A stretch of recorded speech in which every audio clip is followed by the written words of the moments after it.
At the singing competition hall, Henry, the only black contestant, arrived hoping that winning the competition would give him enough money for his mother's surgery. Suddenly, Vicky, a staff member, walked over, mocked his appearance, and slapped his registration form onto the floor, claiming he couldn't possibly afford the entry fee. Henry didn't argue. He simply opened an old shoebox and poured every dollar he had onto the table, leaving Vicky speechless. That moment put him on the stage where he sang with everything he had, unaware that one judge's reaction was about to change his life forever. Before we go back, let us know where you're watching from, and subscribe because tomorrow I've got something extra special for you.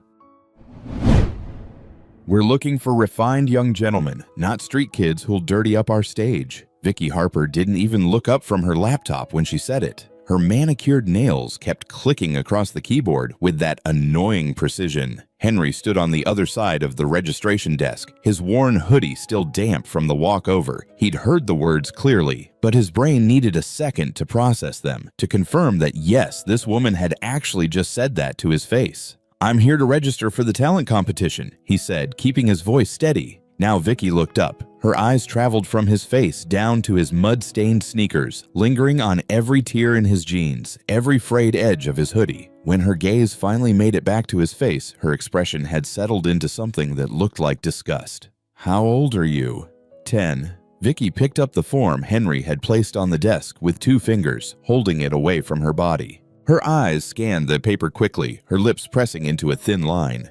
"Henry Brooks." She said his name like it was distasteful. "No phone number, no email address.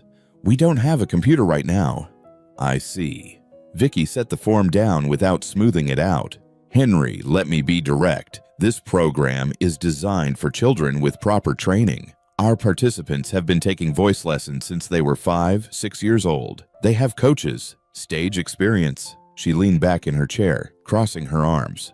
"What do you have?" Henry thought about the supply closet at the supermarket where Mom worked, how he'd go there after school and sing while she finished her shift. The acoustics were good, surrounded by all those boxes. He thought about practicing in the bathroom at home because the tiles made his voice sound fuller. "I can sing," he said simply. Vicky laughed. The sound bounced off the walls, sharp and cruel. "Oh, sweetheart, I'm sure you can. But this is different. This is the Community Arts Center. We have standards." Henry's jaw clenched. He could feel heat crawling up his neck. His hands curled into fists at his sides, and he had to remind himself why he was here. For Mom, for that number the doctor had written down, 68,000.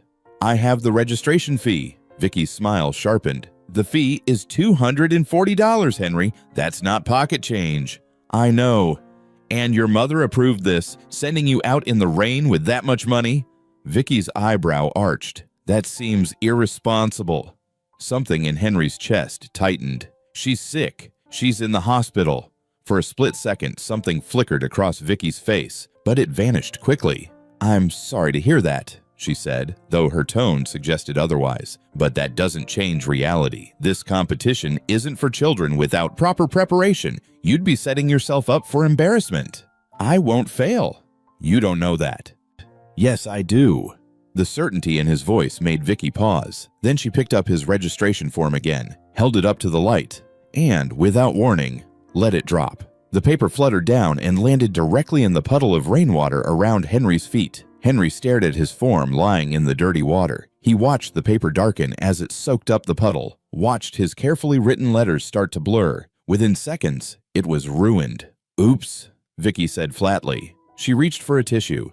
"How clumsy of me." Henry's vision went red at the edges. Every muscle tensed. He imagined flipping that desk, watching her laptop crash to the floor. His breathing came faster, nails digging into his palms. But then he thought about Mom, about her thin hand in his, about the way she'd looked at him and said, "You're my strong boy."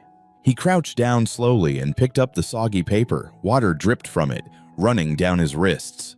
He pressed it against his hoodie, leaving wet marks across his chest. Vicky was wiping her hands with the tissue now, cleaning each finger individually. "You know what I think, Henry. Save your money. Buy yourself some decent clothes. Or better yet, help your mother with her medical bills. I'm sure she needs it more than you need to chase some fantasy." The door behind Vicky opened. A man walked in from the offices, tall and wearing an expensive leather jacket. He was scrolling through his phone. "Vicky, I need the participant list for Friday," he said without looking up. "The tech crew wants to know."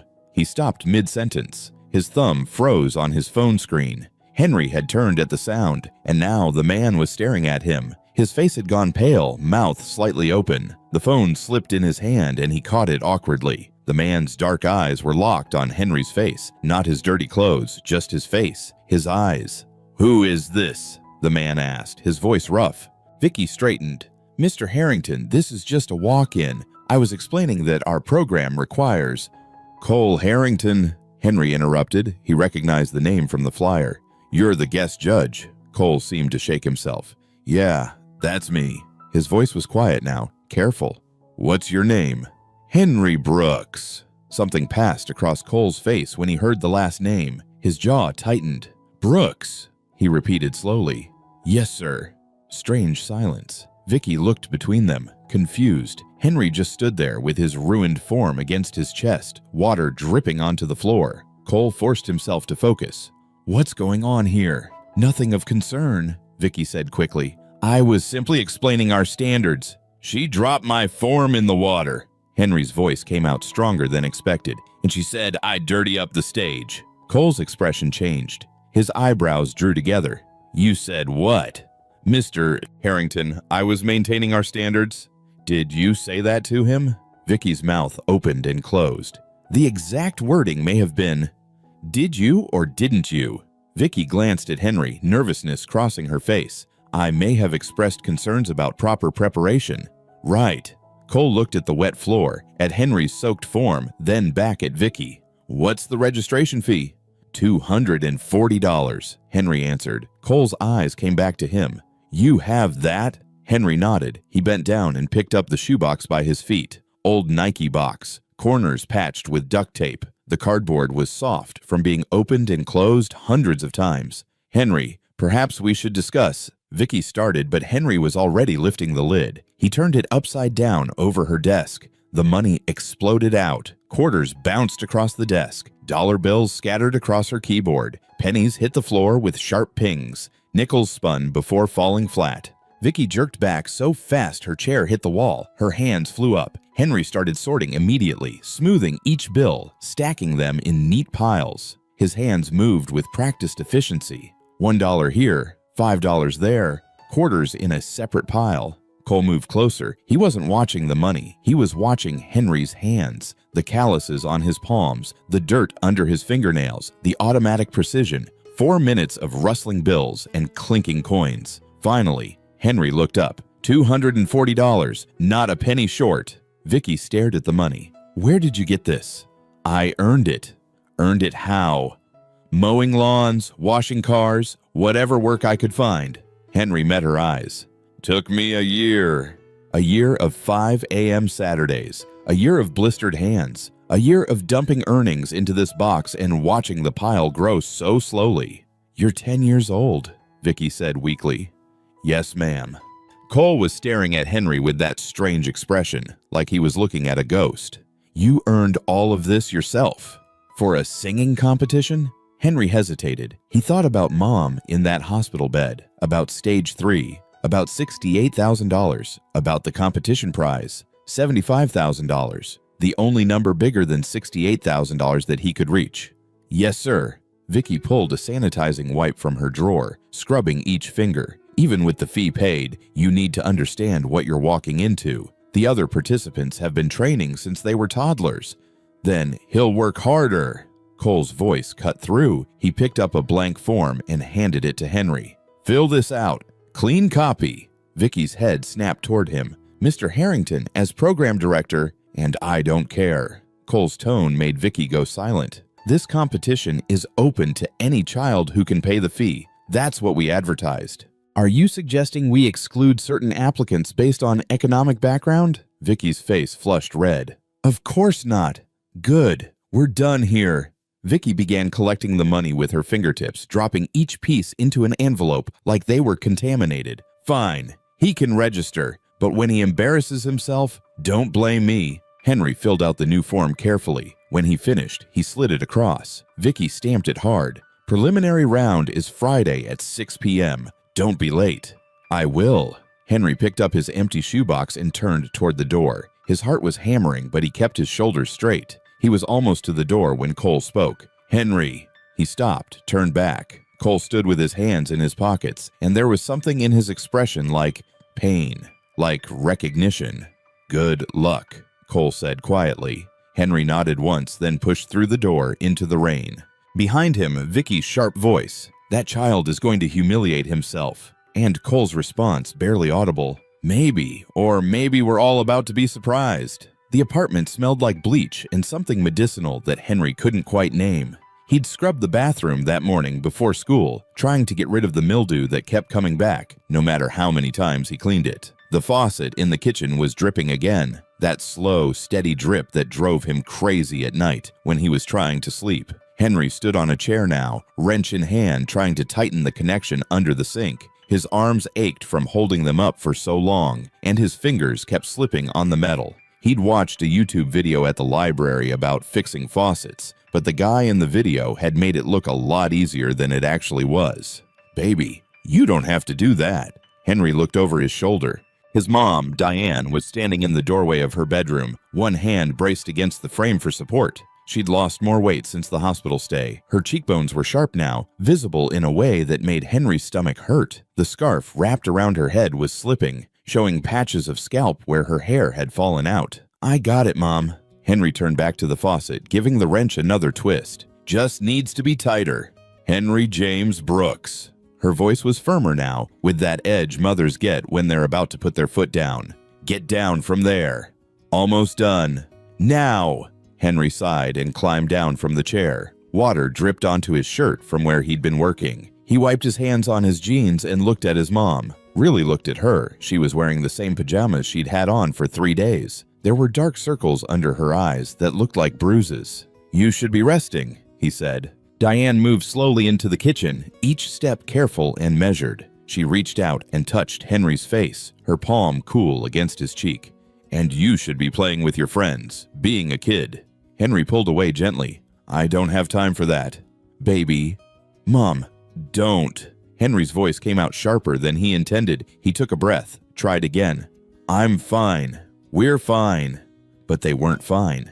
The stack of medical bills on the kitchen counter proved that. Henry had gone through them yesterday while his mom was sleeping, had added up all the numbers with shaking hands. The total kept growing. The latest one, the one that had arrived 3 days ago in the red envelope, was for the upcoming surgery. The one the doctors said she needed if she wanted to live. $68,000. The number sat in Henry's brain like a weight. He'd lie awake at night and see it written on the ceiling in glowing numbers. $68,000. It might as well have been 68 million. "I talked to the hospital today," Diane said quietly. She was leaning against the counter now, like standing was taking all her energy. "They gave us 20 days to come up with at least half. If we can't..." She didn't finish the sentence. Henry knew what happened if they couldn't. The surgery got canceled. The cancer kept growing. His mom died. Simple as that. "I'm going to win that competition," Henry said. His hands were clenched at his sides. "The prize is $75,000. That's enough. That's more than enough." Diane's eyes filled with tears. "Henry, baby, please. You can't put this on yourself. You're 10 years old. I'm the man of the house." "No." Diane shook her head and tears spilled down her cheeks. "No, baby. You're my son. You're my child. This isn't your responsibility." But it was. Henry knew it was. Because if he didn't do something, if he just sat around being a kid like his mom wanted, then she'd die. And he couldn't let that happen. He wouldn't. He thought about his father, the man his mom refused to talk about. All Henry knew was that his dad had been a singer, that he'd left before Henry was born, and that his mom's eyes went dead whenever Henry asked about him. "He made his choice," was all she'd ever say. "We don't need him." But maybe they did need him. Maybe if his dad knew. No.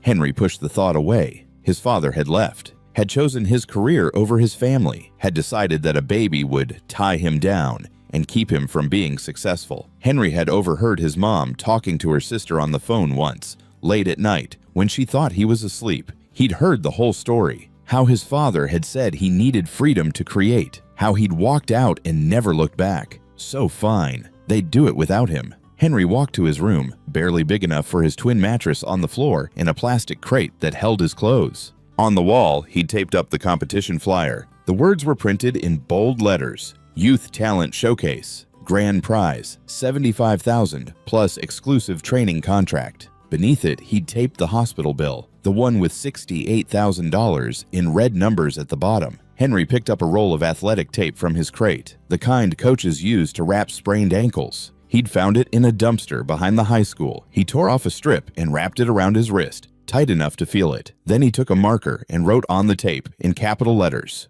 "Protect Mom." He stared at the words for a moment, then wrapped another strip around his other wrist. Same message. His hands didn't shake this time. From the kitchen, he heard his mom crying, quiet sobs that she was trying to muffle. Henry closed his eyes and took a breath. "I got this, Mom," he whispered to himself. "I got this." That night, Henry lay on his mattress and stared at the ceiling. The faucet in the kitchen was dripping again. He hadn't fixed it right. Each drop echoed in the quiet apartment like a tiny hammer. Drip, drip, drip. 20 days.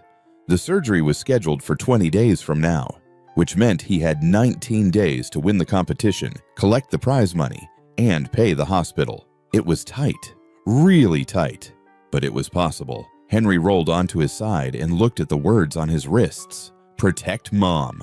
The tape was already starting to peel at the edges, but the message was clear. His mom appeared in the doorway, a shadow backlit by the hallway light. "Baby, you awake?" "Yeah." She came in slowly and sat on the edge of his mattress. The springs creaked under her weight, what little weight she had left. She reached out and took his hand, her fingers tracing over the athletic tape on his wrist. "What's this?" she asked softly. "Just something I'm doing." Diane's thumb rubbed across the words. Henry watched her read them in the dim light. When she looked up, her eyes were wet again. "Oh, baby." Her voice cracked. You can't do this. This is too much." "I'm doing it anyway." "Henry, Mom, stop." Henry sat up and looked at her directly. "I know you want me to be a kid. I know you want me to go play basketball or whatever, but I can't. Because if I don't do something, you're going to die. And I'm not going to let that happen, so you can either help me or you can stay out of my way, but I'm not stopping." The words came out harder than he meant them to, more grown up, like he was the parent and she was the child. Diane stared at him for a long moment. Then she pulled him into a hug, holding him so tight he could barely breathe. Her body shook with sobs. "Okay," she whispered into his hair. "Okay, baby, but promise me something." "What?" "Promise me that after this, after the competition, you'll let yourself be 10 again. Just for a little while." Henry didn't answer. He couldn't promise that. Because even after the competition, even after the surgery, there would still be bills, still be rent, still be 100 things that needed taking care of. But he held his mom and let her cry, and he pretended like maybe someday he could be just a kid again. The faucet kept dripping in the kitchen. Drip, drip, drip like a countdown. The auditorium at the Community Arts Center was bigger than Henry expected. Rows of red velvet seats stretched back into darkness, and stage lights hung from the ceiling like mechanical spiders. The air smelled like dust and old wood and the nervous sweat of 50 kids waiting backstage. Henry stood in the wings, watching the other contestants.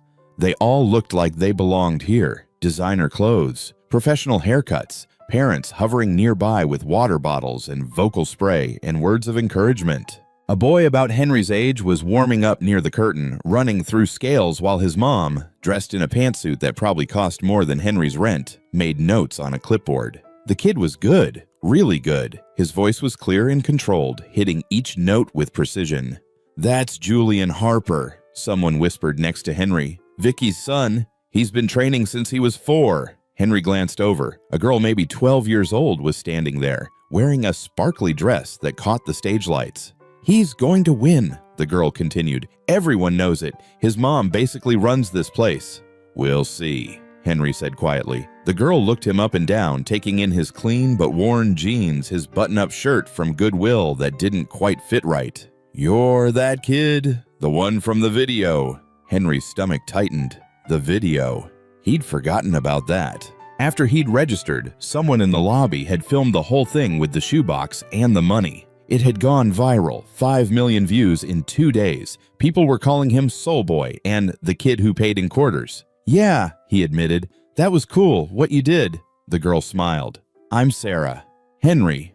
"I know," she nodded toward the stage. "You're up after Julian. Good luck following that." Julian was walking onto the stage now. The house lights dimmed, and a spotlight hit him dead center. He looked confident, comfortable, like he'd been born to stand in that exact spot. Henry watched from the wings as Julian began to sing.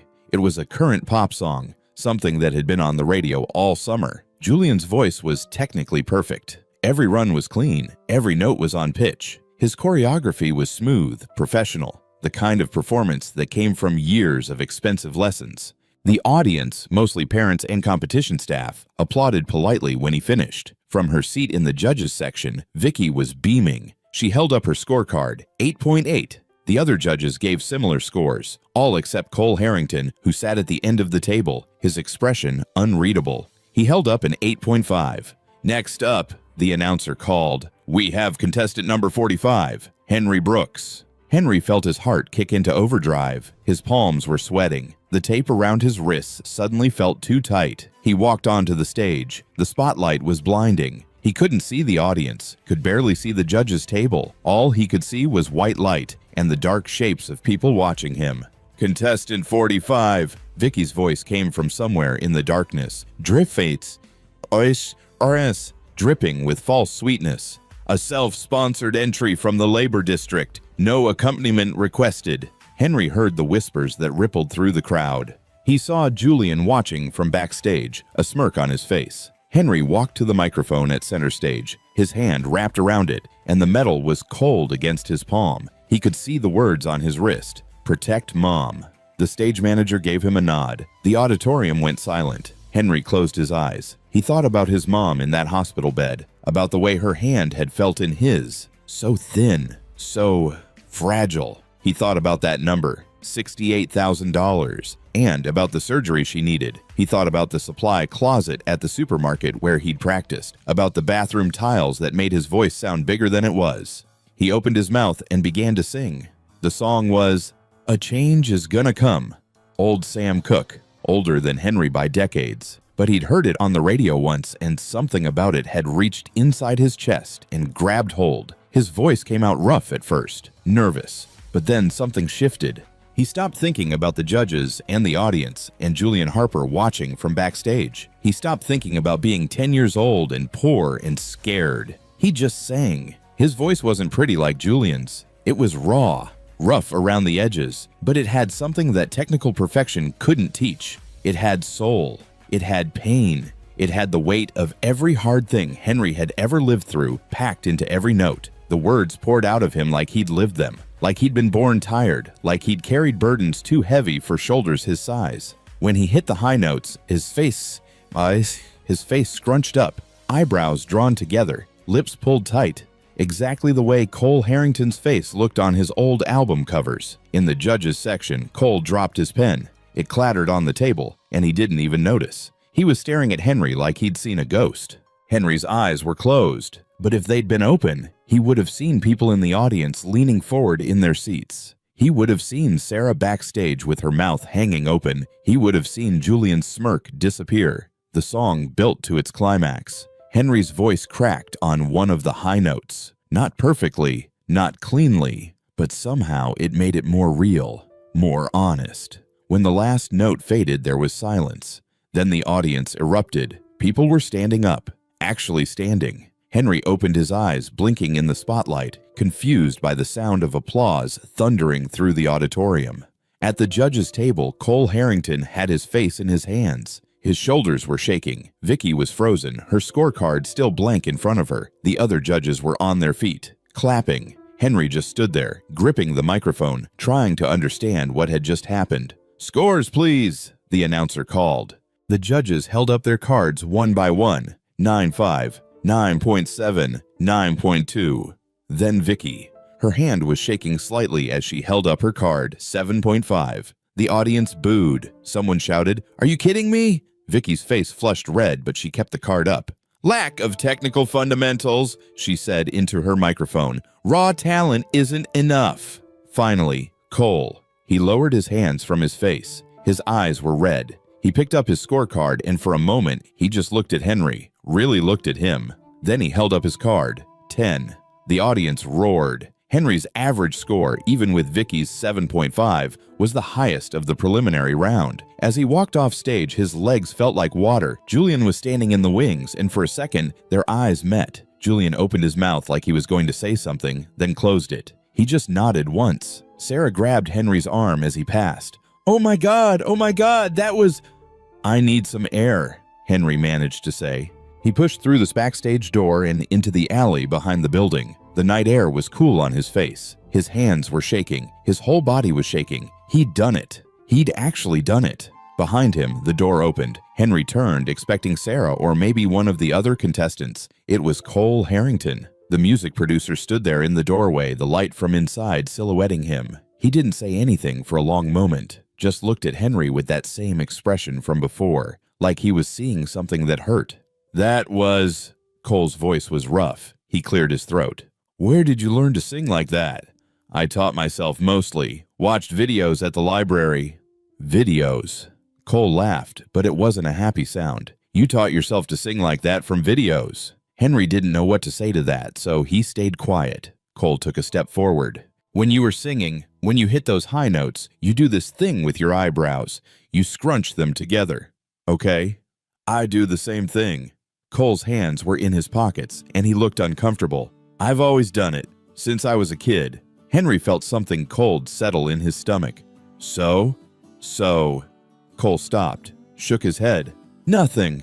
Never mind. You did good tonight. Real good. He turned to go back inside. Mr. Harrington? Cole stopped, looked back. Why'd you give me a 10? Cole was quiet for a moment. Because that wasn't a performance. That was the truth. And truth is always worth a 10. He disappeared back inside, leaving Henry alone in the alley with his shaking hands and the sound of applause still echoing in his ears. Henry's phone, the cheap prepaid one that his mom had gotten him for emergencies, started buzzing at 6 a.m. the next morning. He'd fallen asleep on his mattress, still wearing his competition clothes, too exhausted to change. The buzzing wouldn't stop. He grabbed the phone and squinted at the screen. Notifications, hundreds of them. His mom's phone was buzzing too from the kitchen, and he could hear it vibrating against the counter. Henry sat up and opened the first notification. It was a link to YouTube. The video was titled, 10-Year-Old Brings Judges to Tears. Soul Boy, Henry Brooks. The view count was at 2.3 million and climbing. Oh no, Henry whispered. He clicked on the video. Someone had filmed his entire performance from the audience. Probably against the rules, but they'd done it anyway. The video quality was shaky, shot on a phone, but his voice came through clear. The comments section was exploding. This kid has more soul in his pinky than most professional singers. I'm literally crying at my desk right now. That judge who gave him a 7.5 should be fired. Someone get this child a record deal immediately. Henry scrolled through more notifications. His performance had been shared on Twitter, TikTok, Instagram, Facebook. People were calling him Soul Boy. Clips of his singing were being remixed. Reaction videos were popping up every few minutes. His mom appeared in the doorway, her phone in her hand. Baby, are you seeing this? Yeah, there's a... Diane's voice was shaking. Baby, there's a fundraising campaign. For my surgery. Someone started it last night. Henry's head snapped up.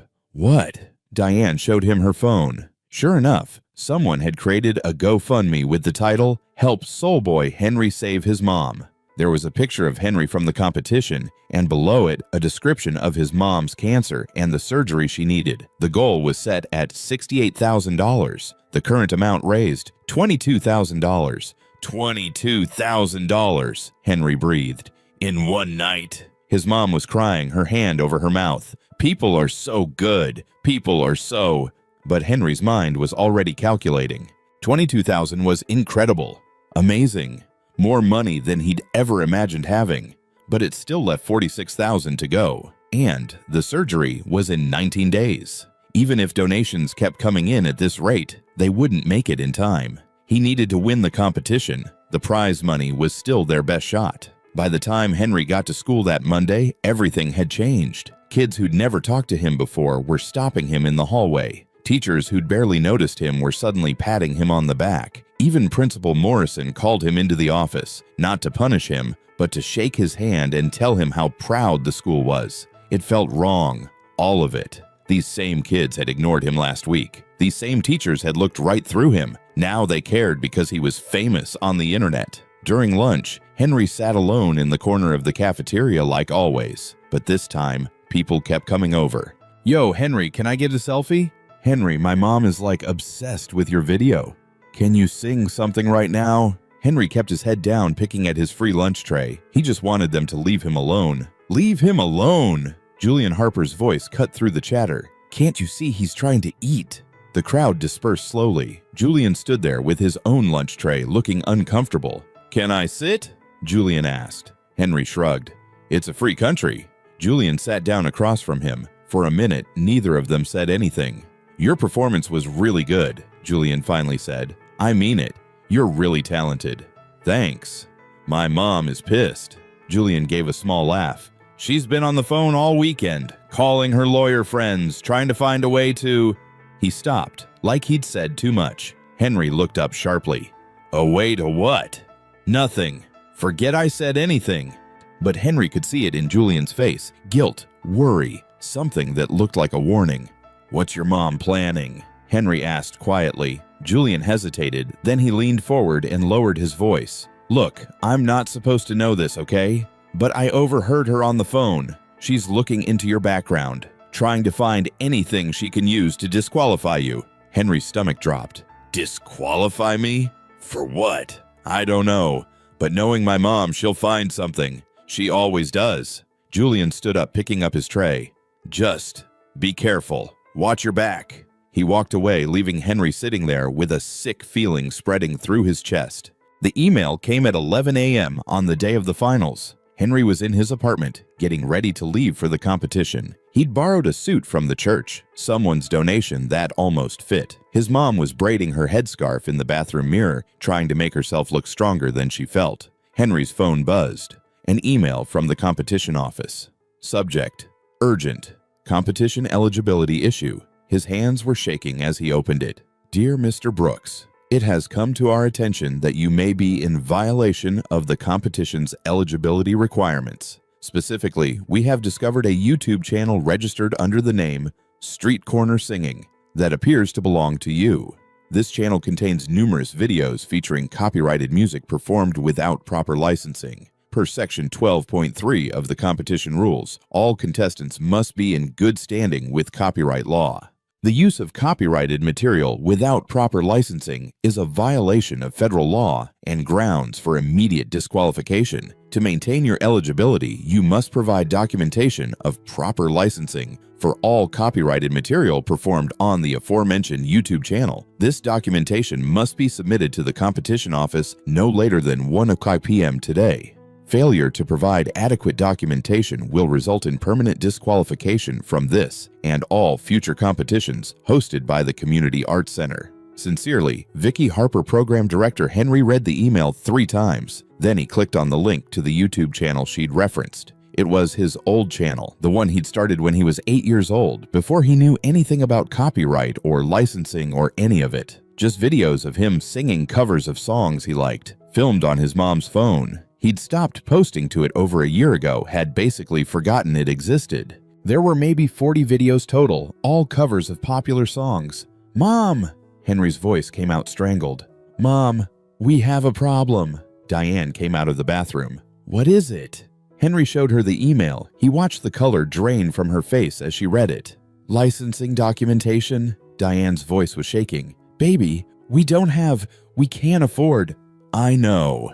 Getting proper licensing for 40 songs would cost thousands of dollars, money they absolutely didn't have, and even if they did, there was no way to get it processed and documented by 1 p.m. It was 11:15 now. Henry looked at the words on his wrists. Protect Mom. The tape was dirty now, peeling at the edges, but the message was still there. "She can't do this," Henry said. His hands were clenched into fists. "She can't just—" But she could. And she had. Diane pulled Henry into a hug. "It's okay, baby. It's okay." "It's not okay." Henry pulled away. His eyes were burning. "That prize money, Mom, we need it. You need it. We'll figure something out. The fundraiser is at $22,000. That's not even half." Henry's voice was rising. He could feel panic clawing at his throat. "We have 19 days, and if we don't have the money, they won't do the surgery, and you'll—" He couldn't finish the sentence. Diane cupped his face in her hands. "Henry James Brooks, you listen to me. You have already done more than any child should ever have to do. You've worked yourself to the bone for a year. You stood up there and sang your heart out. You've been so brave, baby, so brave." "But it wasn't enough." Henry's voice broke. "I wasn't enough." "Yes, you were. Yes, you are." Diane's own tears were falling now. "And I'm not going to let you blame yourself for this. You hear me? This is not your fault." Henry's phone buzzed again. Another email. He looked down at it. It was from Cole Harrington. Subject: "Meet me at the center. Now." Henry showed it to his mom. "Go," she said. "Go see what he wants." Henry grabbed his jacket, the suit jacket from the church that was too big in the shoulders, and ran. Henry burst through the doors of the Community Arts Center at 11:47 a.m. He was out of breath, his shirt soaked with sweat from running the whole way. The lobby was empty except for Cole Harrington, who was pacing back and forth in front of the registration desk like a caged animal. When he saw Henry, he stopped. "Did you get the email?" Cole asked. "Yeah." Okay, good. Come with me." Cole didn't wait for an answer. He just headed toward the administrative offices, and Henry followed. They walked down a hallway Henry had never been in before, past closed doors with names like Board of Directors and Financial Office. At the end of the hall was Vicky Harper's office. Cole didn't knock. He just opened the door and walked in. Vicky was sitting at her desk on the phone.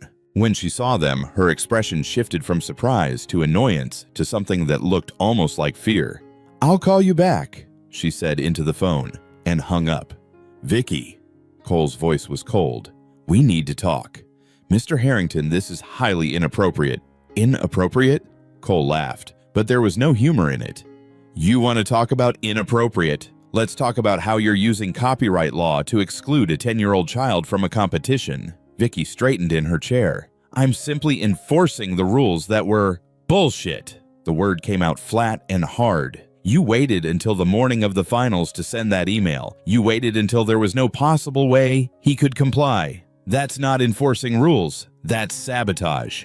"Mr. Harrington, I understand you have a soft spot for this particular contestant, but rules are rules. All participants must be in compliance with—" Cole slammed a folder down on her desk.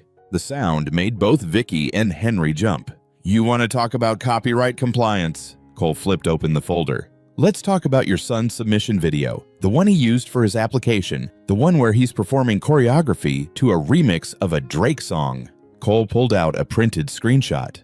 "That remix? Unlicensed. The person who made it doesn't have rights to Drake's master recordings, which means Julian performed copyrighted material without proper licensing, which means, by your own standards, he should be disqualified too." Vicky's face went white, then red. "That's completely different." "How? Explain to me how that's different." Cole leaned forward, his hands flat on her desk. "Actually, let me save you the trouble. It's not different. The only difference is that Julian is your son and Henry isn't." "You're oversimplifying." "Am I?" Cole pulled out another paper. "Because I also found out something interesting. 3 years ago, a contestant filed a complaint about discriminatory treatment. Said you'd made comments about their family's economic status. Said you'd tried to discourage them from competing. The board buried it, swept it under the rug because you bring in donors." He looked at her hard. "How many other kids have you done this to, Vicky?" Vicky stood up. Her hands were shaking. "Get out of my office." "No." "I said get out." "I'm not going anywhere." Cole crossed his arms. "Here's what's going to happen. You're going to withdraw that email. You're going to allow Henry to compete in the finals tonight. And you're going to do it in the next 5 minutes." "Or what?" Vicky's voice was sharp, defensive. "You'll go to the board. Please. Half of them are my personal friends." "I don't need the board." Cole's voice dropped lower, more dangerous. "I need my lawyer. and my publicist, and the media contacts I've built over 20 years in this industry." He paused. "You know what makes a great news story, Vicky? Wealthy program director uses legal technicalities to exclude poor black child from talent competition. Really plays well on social media, especially now when everyone already loves Henry and thinks you're the villain." Vicky's mouth opened, then closed. "And then there's the civil suit," Cole continued. "Discrimination based on economic status, selective enforcement of rules. I've got enough evidence just from this morning to make your life very, very difficult. And trust me, my lawyers are better than your lawyers." "You're threatening me." "No, I'm explaining consequences." Cole straightened up. "You made this personal when you went after a child. So now it's personal. And you're going to lose." Henry stood by the door watching this all unfold. He'd never seen an adult fight for him like this. Never seen someone with power actually use it to protect him instead of push him down. Vicky sat back down. She was trying to maintain composure, but Henry could see her hands trembling as she pulled up something on her computer. "The rules clearly state," she started. "The rules also have a fair use provision," Cole interrupted, "which covers educational and non-commercial use of copyrighted material." Henry's YouTube channel was non-monetized. He was a child learning to sing. That's textbook fair use. Any first-year law student could argue that. Vicky's jaw clenched. "Fine. Let's say, hypothetically, I withdraw the disqualification. What's to stop me from simply scoring him low in the finals? I'm a judge. That's my right." "Absolutely nothing," Cole agreed. "Score him however you want, but do it fairly. Let him compete. Let him sing.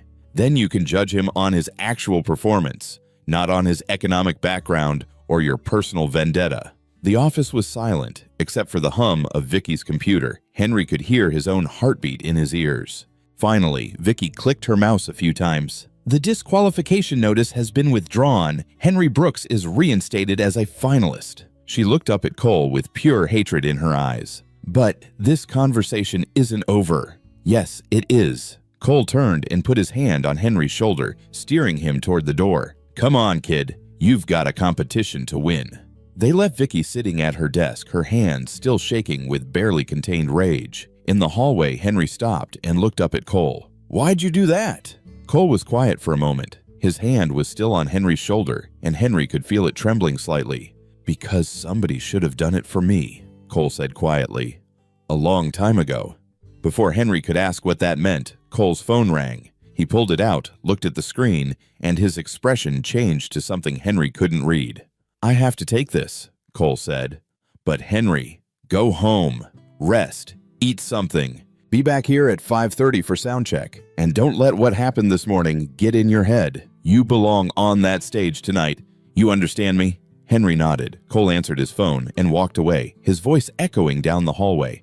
"Yeah, I'm here. What did you find out?" Henry stood there for a moment, alone in the empty hallway. He looked down at his wrists. The tape was barely hanging on now, but he could still make out the words. "Protect Mom." He'd come so close to losing everything, to having it all ripped away because some rich woman didn't think he belonged, but he was still in it. He still had a chance. Henry walked out of the community arts center and into the midday sun.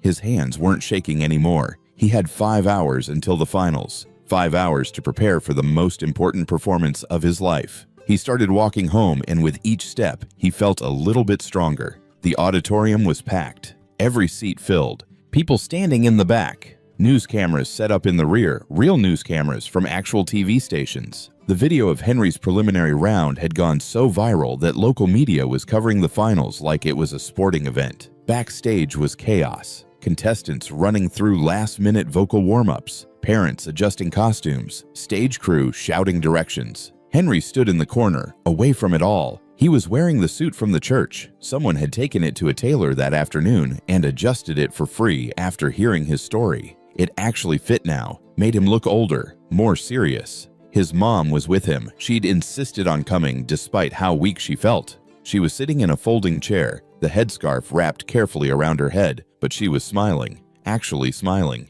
"You look so handsome, baby," she said, reaching up to straighten his collar. "Like a little man." "I feel like I'm gonna throw up." Diane laughed softly. "That's normal." "That means you care." Henry looked around the backstage area. He could see Julian warming up with his vocal coach. A woman in expensive yoga clothes who kept checking her Apple Watch. Sarah was there too, stretching in her sparkly dress. Other kids he recognized from the preliminaries. And then he saw them. A group of people coming through the backstage door who didn't look like they belonged at a talent competition. It was Marcus from the barbershop, where Henry sometimes swept up for $5, and Teresa, the nurse from his mom's hospital floor, and Big Mike, who ran the corner store, and at least a dozen other people from their neighborhood, people who'd watched Henry grow up, who'd given him odd jobs, who'd known him before he was Soul Boy. They were all wearing matching t-shirts, white shirts with black letters, Henry's team. "Surprise!" Marcus called out, grinning. "You think we'd miss this?" Henry felt his throat get tight.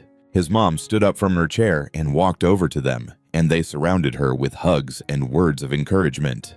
"We got a whole cheering section out there," Teresa said. "Front row, baby. We're gonna be so loud." Big Mike clapped Henry on the shoulder. "You got this, little man. Show him what real talent looks like." The stage manager called for attention. 5 minutes to showtime.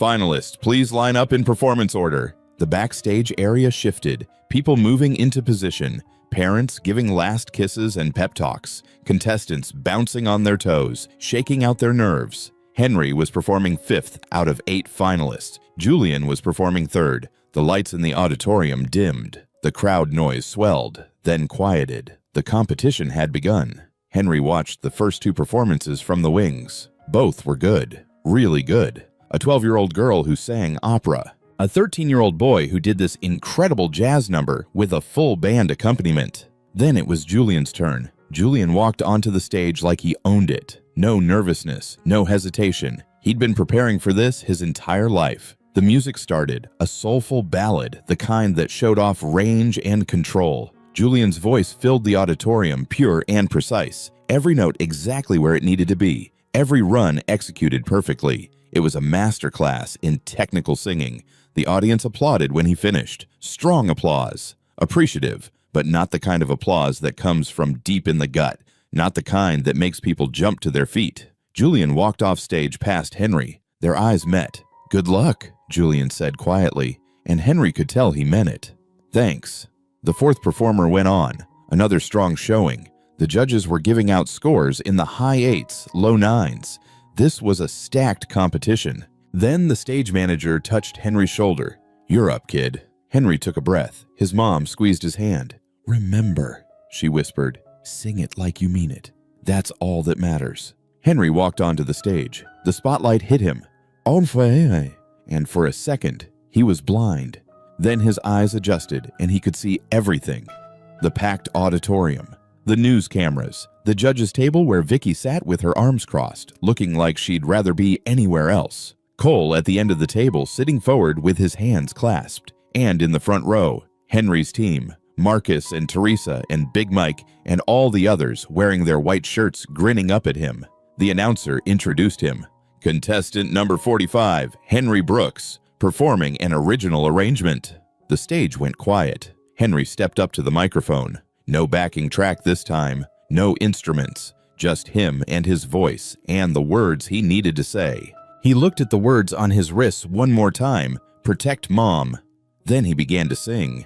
The song was Stand Up, an old gospel tune that his mom used to sing when she still had the strength. But Henry had changed it, made it his own, made it about fighting, about refusing to stay down, about being small but standing tall anyway. His voice came out strong from the first note. No nervousness this time, no hesitation. This wasn't a performance. This was a message. He sang about being counted out before you even start, about people looking at you and deciding you're not good enough based on your zip code or your clothes or the color of your skin, about being knocked down and getting back up again and again and again. Henry moved as he sang, not choreographed, nothing like Julian's polished routines, but real, raw. He walked across the stage, commanding it. He pointed at the audience when he sang about standing tall. He looked directly at Vicky when he sang about people trying to tear you down. His voice cracked on one of the high notes. Not perfectly, not cleanly, but it made the song more honest, more real. The audience was dead silent, completely transfixed. Henry could see his mom in the wings, tears streaming down her face. He could see Cole at the judges' table, both hands covering his mouth. He could see people in the crowd leaning forward, hanging on every word. The song built to its climax. Henry's voice filled every corner of the auditorium, reaching up to the ceiling, pouring out everything he had. All the fear, all the anger, all the love for his mom, all the desperation and hope and fight that had been building inside him for a year. The final note rang out, then faded into silence. For 3 full seconds, nobody moved. Then the auditorium exploded. People were on their feet before Henry even lowered the microphone. The sound of applause was like a physical force. People were crying, shouting. Marcus and Big Mike were hugging each other. Teresa had her hands over her heart. Even some of the news cameras were shaking. The camera operators were crying too hard to hold them steady. Henry stood there, blinking in the spotlight, trying to process what was happening. At the judges' table, Cole had his face in his hands. His shoulders were shaking with sobs. The other judges were standing, applauding. Even Julian, watching from backstage, was clapping. His mom was tugging on his arm, trying to get him to stop, but he kept clapping anyway. The only person not applauding was Vicky. She sat with her arms crossed, her expression frozen. The announcer had to wait almost 2 full minutes for the noise to die down, enough to ask for scores. One by one, the judges held up their cards. 9.8, 9.9, 9.7. Then Vicky. She held up her card with a tight smile. 8.9. The audience booed. Someone threw a program. The stage manager had to step forward and calm everyone down. Finally, Cole. He wiped his eyes, picked up his scorecard, and held it up. The place went wild again. Henry's average score, even with Vicky's attempt to drag it down, was the highest of the night. By a lot. But there were still 3 more contestants to go. Henry barely remembers what happened next. The last 3 performances were good, maybe great, but nothing could follow what he'd just done. The audience was still buzzing. People were still wiping their eyes. When the final contestant finished and the judges tallied all the scores, the announcer took the stage. "Ladies and gentlemen, we have our results." The auditorium went silent. In 3rd place with an average score of 9.2, Sarah Chen. Applause. Sarah walked on stage beaming, accepting her medal. In 2nd place with an average score of 9.3, Julian Harper. More applause. Julian walked out, shook hands with the judges. He was smiling, but Henry could see disappointment in his eyes. Vicky looked like she wanted to set something on fire. And in 1st place, with an average score of 9.66, Henry Brooks. The auditorium erupted, again, louder than before. Henry's team rushed the stage. Big Mike lifted him up on his shoulders. Confetti cannons went off. Lights flashed. Someone handed Henry an oversized check, made out for $75,000. Henry stared at the numbers. $75,000. More than enough for his mom's surgery. More than enough for the bills. More than enough to stop counting quarters and worrying about every dollar. His mom was there suddenly, pulling him down from Big Mike's shoulders, hugging him so tight he couldn't breathe. "You did it," she kept saying. "Baby, you did it." Henry hugged her back. The check was pressed between them, crinkling. "We did it, Mom," he said into her shoulder. "We're gonna be okay." And for the first time in a year, he actually believed it. The celebration lasted about an hour. Photos with the oversized check, interviews with local news stations, people crowding around wanting selfies and autographs. Henry smiled through all of it, but exhaustion was starting to creep in around the edges. He just wanted to go home. Finally, around 9 p.m., the crowd started to thin. Marcus and the others from the neighborhood said their goodbyes, promising to check in tomorrow. The news crews packed up their equipment. The other contestants and their families filtered out. Henry and his mom were walking toward the exit when a voice called out behind them. "Henry, wait!" They both turned. Cole Harrington was standing near the stage, his hands in his pockets. He looked nervous, actually nervous. "Can I?" Cole glanced at Diane. "Can I talk to you both for a minute? Please." Diane's hand tightened on Henry's shoulder. "We're pretty tired, Mr. Harrington." I know, and I'm sorry, but this is..." Cole took a breath. "This is important." There was something in his voice, something urgent and scared and desperate all at once. Henry recognized that tone. He'd heard it in his own voice plenty of times over the past year. 5 minutes, Diane said quietly. They followed Cole to a side room, some kind of storage area with folding chairs stacked against the walls. Cole closed the door behind them and stood there for a moment, like he was trying to figure out where to start. "I need to tell you something," he finally said. "Something I should have told you 11 years ago." Diane went very still. Henry could feel the tension suddenly radiating off his mom. "Cole, don't!" Diane's voice was warning. "Diane, please, let me. You don't have the right." "I know I don't." Cole's voice cracked. "I know I don't have any rights here, but he deserves to know. He deserves to know who his father is." The words hung in the air like smoke. Henry looked between them. His mom's face had gone pale. Cole looked like he might collapse. "What?" Henry's voice came out small. Cole knelt down, getting on Henry's level. His eyes, those dark eyes that Henry had noticed looked familiar, were red and wet. "Henry," Cole said quietly, "I'm your father." For a second, Henry's brain just stopped, like someone had unplugged it. The words didn't make sense, couldn't make sense. "No," Henry said automatically.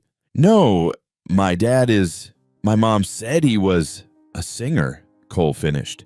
"She told you he was a singer who left before you were born." "That's true. That was me." Henry looked at his mom. She was crying silently, her hand over her mouth. "Mom," Henry's voice was shaking. "Mom, is this true?" Diane nodded. She couldn't seem to speak. Henry turned back to Cole, and suddenly he could see it. The resemblance he'd noticed but hadn't understood. The way they both scrunched their eyebrows when singing high notes, the shape of their eyes, the way they both tilted their heads slightly to the left when listening to music. Henry couldn't finish the sentence. "I'm so sorry," Cole said, and his voice broke completely. "I'm so sorry, Henry. I was 23 years old and stupid and scared, and I thought having a kid would ruin my career. I thought it would trap me. So I left. I left your mom when she needed me most. I left you before you were even born." Cole was crying now, actually crying. "And I told myself I was doing the right thing, that you'd be better off without me, that I'd just mess you up anyway. But I was wrong. I was so wrong." Henry's hands were clenched into fists. His whole body was shaking. "You left us." "Yes." "You left my mom when she was pregnant." "Yes." "You didn't." Henry's voice was rising. "You didn't even try. You didn't even want to know me." "Henry, no." Henry stepped back. "You don't get to show up now. You don't get to be my dad now that I won something, now that I'm on TV and people know my name." "That's not why." "Then why?" Henry was shouting now.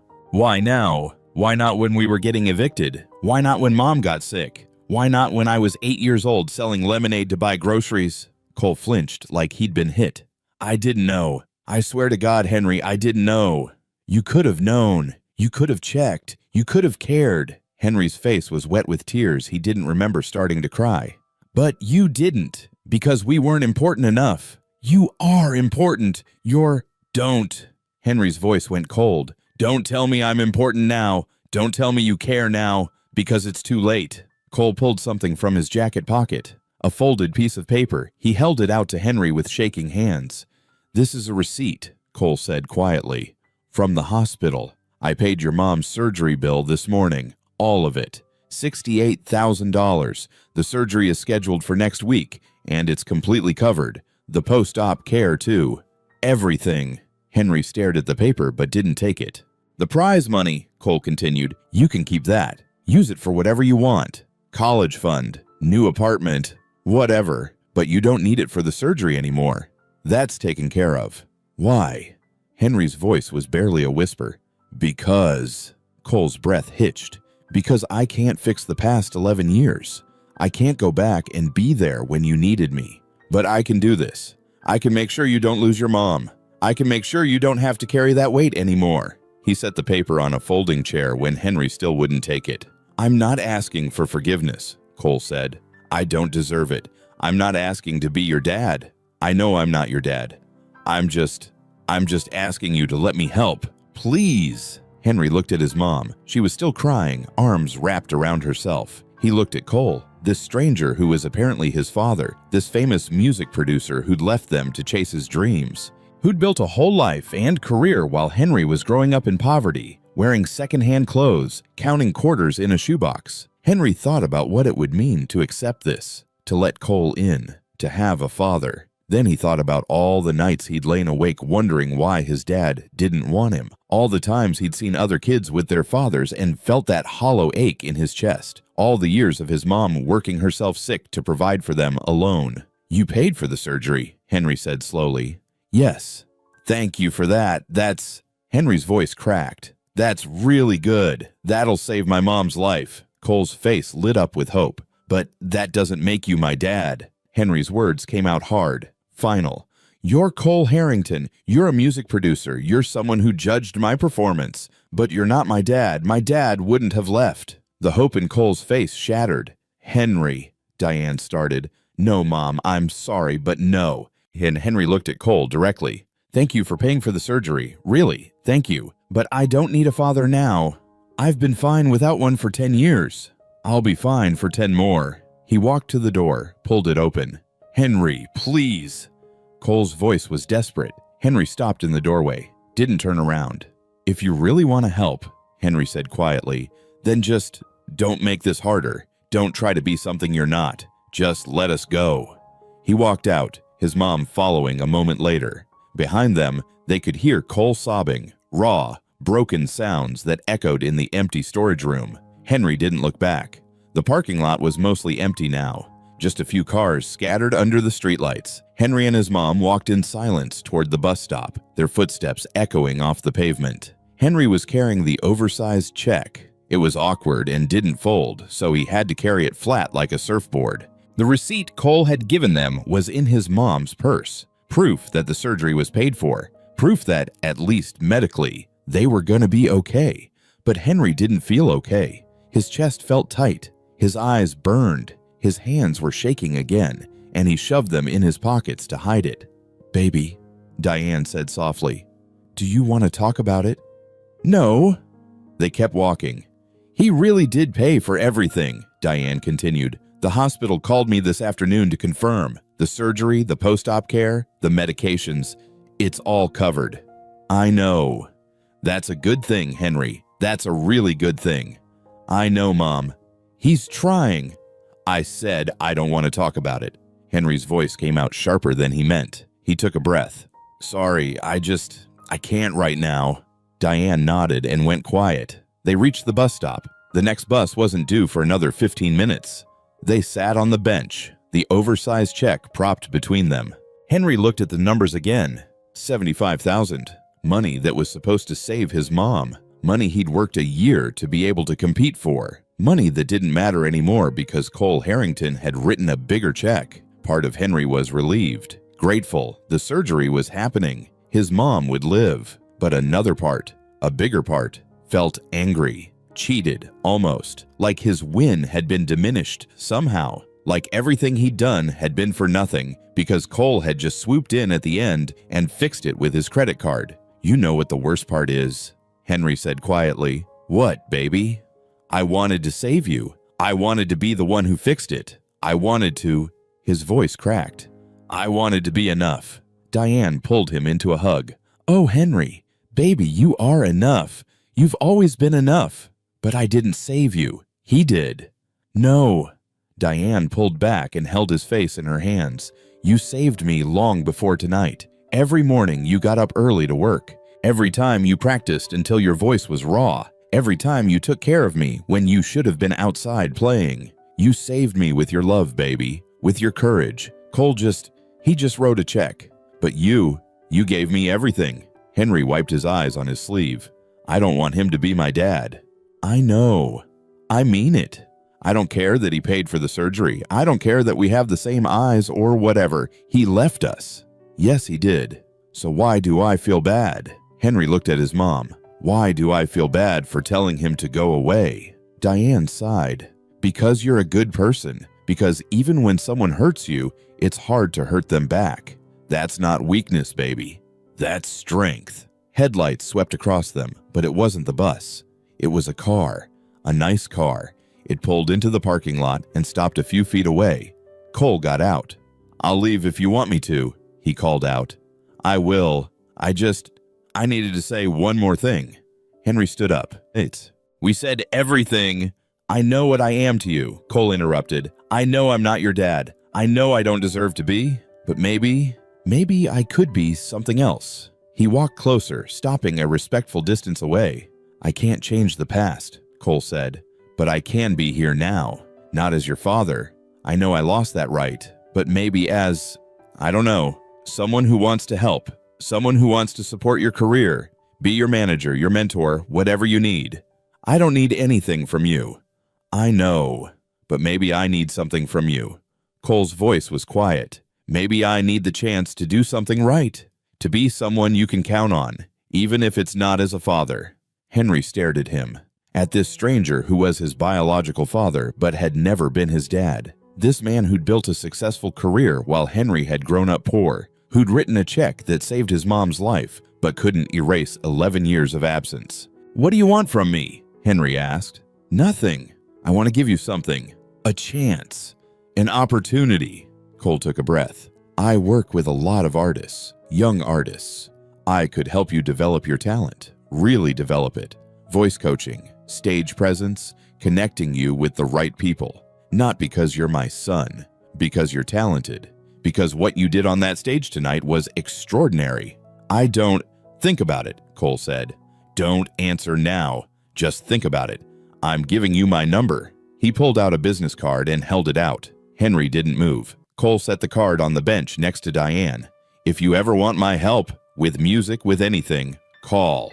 If you don't, that's okay too. Either way, the surgery is paid for. Either way, I'm not going anywhere. I'll be here in this city if you ever change your mind. He started to walk back to his car. Wait, Henry heard himself say. Cole turned. Henry walked up to him, close enough to see the hope flicker in Cole's eyes again. Thank you, Henry said, for saving my mom. You don't have to. I'm not done. Henry held out his hand. Thank you for that, really. But you're not my dad. You're not my father. You're Cole, just Cole. And if... Henry took a breath. If I ever decide I want your help with music, it'll be because you're a professional, not because you're my dad. Do you understand? Cole looked at Henry's outstretched hand. His lips trembled.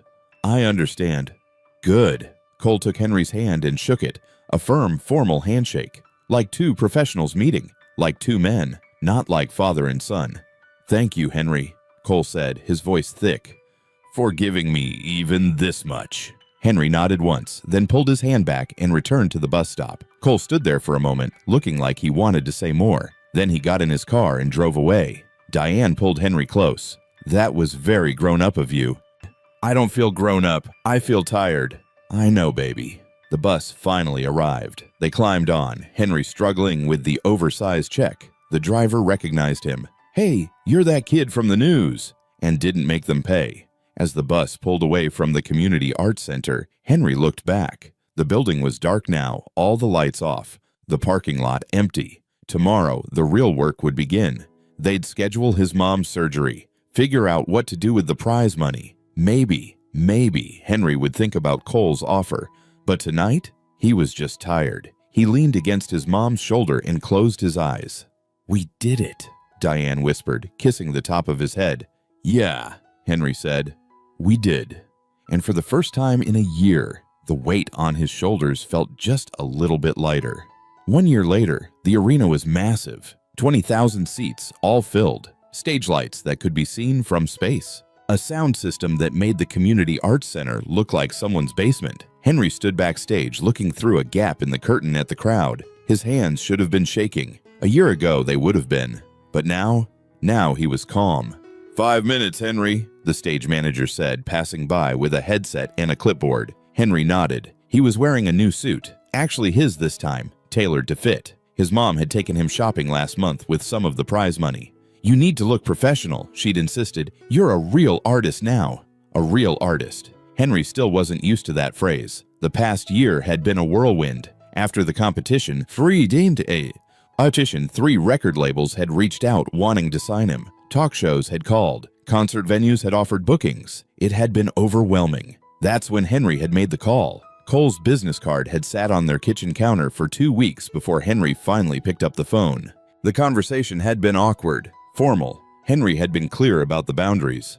I need a manager, someone who knows the industry. Are you interested? Cole had said yes before Henry even finished the question. Their relationship was complicated. Cole wasn't Henry's dad. Henry still wouldn't use that word. But he was good at his job. He'd negotiated a fair record deal that gave Henry creative control. He'd gotten Henry into voice coaching sessions with professionals. He'd protected Henry from the more predatory elements of the music industry. And slowly, carefully, they'd become something like friends.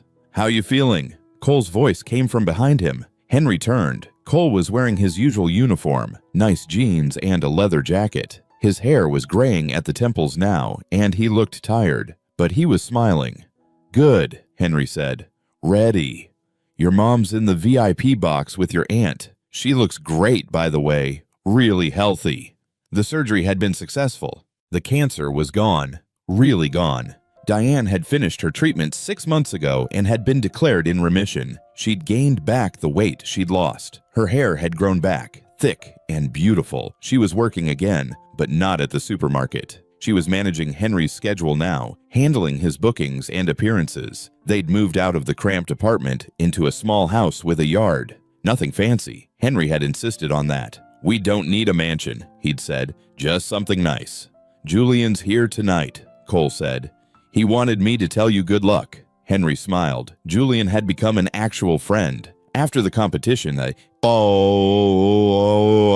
bonded over their shared experiences. Julian had even apologized for his mom's behavior. "She's working on herself," he'd said diplomatically.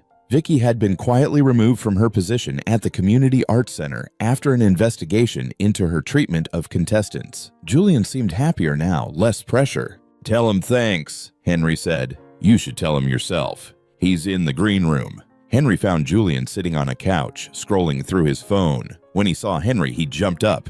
"Dude, this place is insane," Julian said. 20,000 people? "I know. Are you nervous?" "Not really." "Should I be?" Julian laughed. "Probably. I'd be terrified." They talked for a few minutes. Easy conversation about school and music and normal kid stuff. It felt good. Normal. The stage manager's voice came over the intercom. "Henry Brooks to stage right. 2 minutes." Julian gave him a quick hug. "Kill it out there, man." Henry made his way to the stage entrance. His mom was waiting there, having come down from the VIP box. She hugged him tight. "I'm so proud of you, baby," she said. "Every single day, I'm proud of you." "Love you, Mom." "Love you too." Cole was there too. He held out his fist and Henry bumped it. Their standard pre-show ritual. "Remember," Cole said, "you're not performing for them. You're performing for you." Henry nodded. The lights dimmed in the arena. The crowd's noise swelled to a roar. The announcer's voice boomed through the speakers. "Ladies and gentlemen, please welcome to the stage, Henry Brooks." Henry walked out. The lights hit him like a physical force. The noise was deafening. He could see people on their feet, screaming, holding signs with his name. He walked to center stage and took the microphone. The arena went silent. Henry looked out at 20 innocent faces. He thought about where he'd been a year ago, standing at that registration desk, watching his form drop into a puddle, counting quarters from a shoebox, watching his mom grow weaker every day. He thought about everything that had happened since. The viral video, the competition, meeting Cole, the surgery, the recovery. He looked at his wrist. He wasn't wearing the athletic tape anymore. Didn't need to. But he could still remember what he'd written there. Protect Mom. He'd done it. He'd protected her. He'd won. But more than that, he'd survived. They'd survived. Henry brought the microphone to his lips and began to sing. The song was new, one he'd written himself with help from Cole. It was about rising up, about being knocked down and standing back up, about being small but having a big voice. It was about being 10 years old and fighting like hell for the people you love. His voice filled the arena, reaching every corner, every seat. People were singing along, crying, dancing. Henry closed his eyes and let the music take him. When he opened them again, he saw his mom in the VIP box.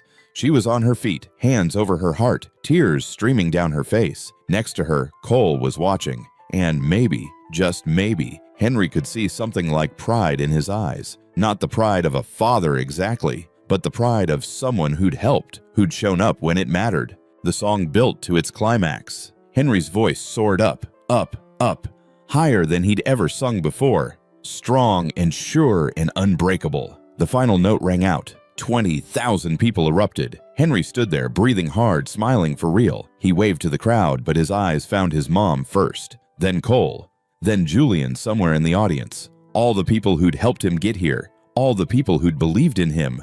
The lights dimmed as he walked off stage. His mom was waiting in the wings, and she grabbed him in a crushing hug. "You did so good, baby. So good." Cole was there too. For a second, they just looked at each other. Then Cole held out his hand. Henry shook it, firm and professional. "Thank you," Henry said, "for everything."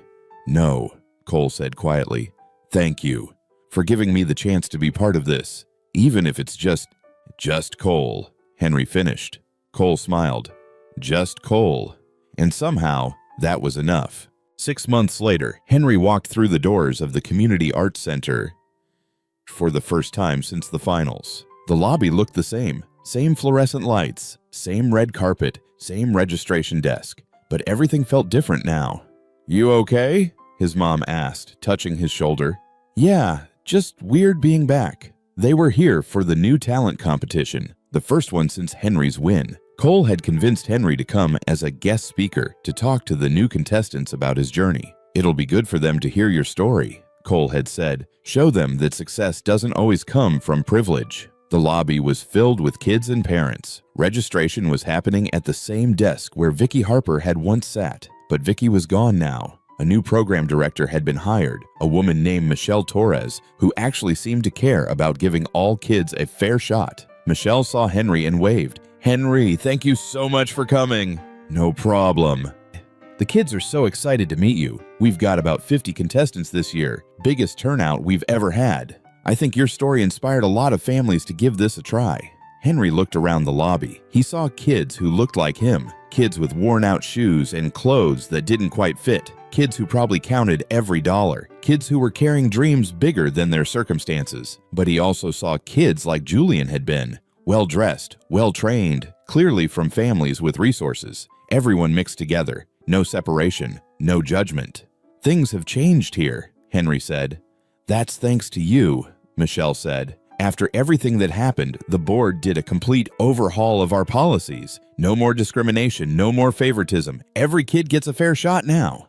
A boy who looked about 9 years old approached Henry shyly. "Excuse me, are you Henry Brooks?" "Yeah, that's me." The boy's eyes went wide. "I watched your videos like 100 times. You're the reason I'm competing today." "What's your name?" "Marcus. Marcus Williams." Henry smiled. "Good to meet you, Marcus. You nervous?" "Super nervous. My mom says I shouldn't be, but..." Marcus looked down at his shoes. "I don't have fancy clothes or anything, and I've never had voice lessons." Henry knelt down so he was eye level with Marcus. "You know what the most important thing is?" "What?" "Why you're doing this. If you're doing it for the right reasons, because you love singing, because you have something to say, then none of the other stuff matters. The clothes, the lessons, none of it." Henry tapped Marcus's chest. "It's all about what's in here." Marcus nodded, looking more confident. "And hey," Henry added, "I didn't have voice lessons either. Not before the competition anyway. I just had a reason to sing.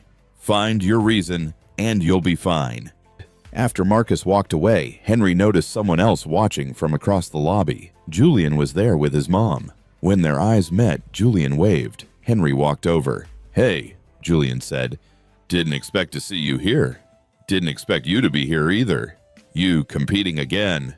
"Nah, just here to support some of the younger kids. I've been doing mentorship stuff with Michelle's program." Julian glanced at his mom. "We're trying to give back, I guess." Vicky stood there looking uncomfortable. She'd aged in the past year, more gray in her hair, lines around her eyes. When she looked at Henry, there was something like shame in her expression. "Henry," she said quietly, "can I talk to you for a minute?" Henry looked at his mom, who nodded. They stepped aside, away from the crowd. "I owe you an apology," Vicky said. "A real one. What I did, the way I treated you, it was wrong. It was cruel. I was so focused on Julian winning that I forgot what this program was supposed to be about. Giving kids opportunities, not taking them away." Henry didn't say anything. "I lost my job because of my behavior. Vicky continued, and I deserve to lose it. I'm not asking for forgiveness. I just wanted you to know that I see now what I did. And I'm sorry. Henry took a breath. You made everything harder. You made me doubt myself when I was already struggling. I know. But you also made me stronger. You made me fight harder, so I guess. I don't know. I'm not going to say it's okay because it wasn't. But I'm not angry anymore. Vicky's eyes filled with tears. Thank you for that. They rejoined the group. Julian gave Henry a look that said thank you, without words. Michelle called for everyone's attention. Okay, folks, let's move into the auditorium. Henry's going to say a few words to our contestants before we start the preliminaries.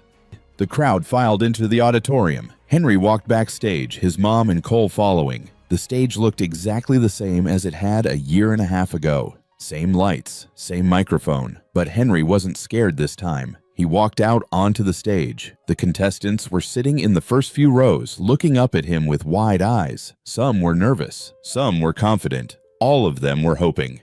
Hey everyone, Henry said into the microphone. I'm Henry. Most of you probably know my story, but just in case, I was sitting where you are about a year and a half ago. I was 10 years old, broke, and scared out of my mind. A few kids laughed.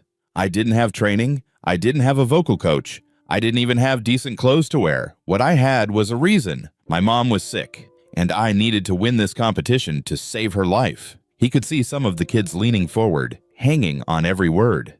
And I learned something during that time, Henry continued. I learned that talent isn't about having the most expensive lessons or the fanciest clothes. It's about having something real to say, something true. He paused, looking out at all those young faces. When you get up on this stage tonight, some of you are going to sing perfectly, every note on pitch, every run executed flawlessly. And that's great. But perfect isn't what people remember. What people remember is real. What people remember is honest. Henry thought about his own performance, the cracked notes, the raw emotion, the way his voice had broken on the high parts because he was singing from a place deeper than technique. So my advice to you is this: don't try to be perfect. Try to be true. Sing about something that matters to you. Make people feel something. That's what separates a good performance from a great one. He could see Marcus in the third row, nodding along.